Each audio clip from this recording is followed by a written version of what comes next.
All right, I'm off the Fins and Things trail and I'm ready to air up, and then there is a significant thunderstorm coming up on my tail over there. And I don't think I want to be in there when even more water is dumped. There was a lot of water in those water features in the corners and the waterfalls coming down off that one section. And I don't want to be there when more of it hits. And that dry wash will not be a dry wash. So let's air up and get out of here.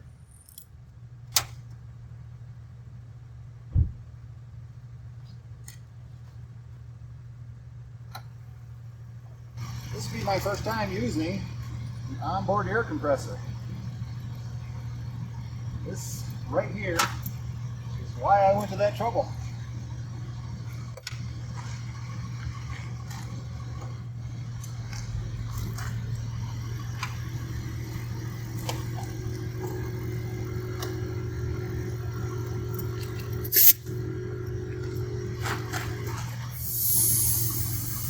Pressure switch is working good.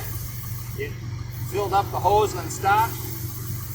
And as soon as I started pumping, came back on.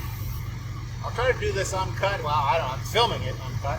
Whether I post it uncut will depend on how interesting it is.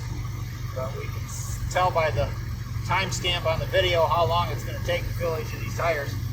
I probably should have done a test fill at home just to see how long to expect this to take, but now is as good a time as any, right? There's 38. That didn't take long at all.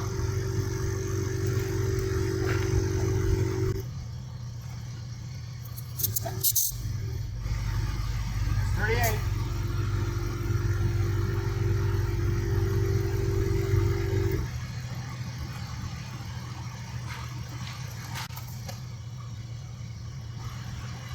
That would be rude of me to leave you guys over here while I'm on the other side of the car.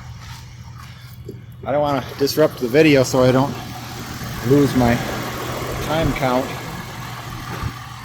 So I'll give you a change of scenery. You can see the driver's side of the car now, and you can see that wonderful thunderstorm coming to get us.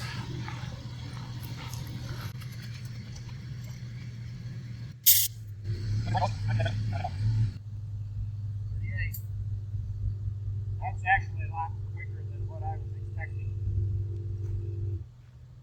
Nice pump.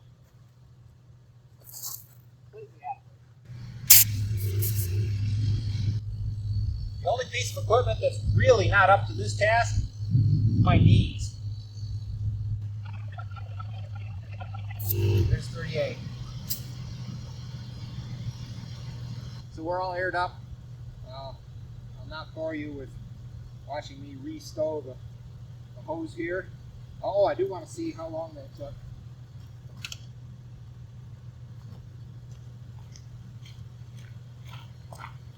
This video is, oh good grief, 13 minutes, 14 minutes right there.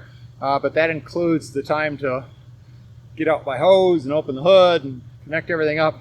So 4 tires in 14 minutes, I'll take that. I'll take that any day of the week.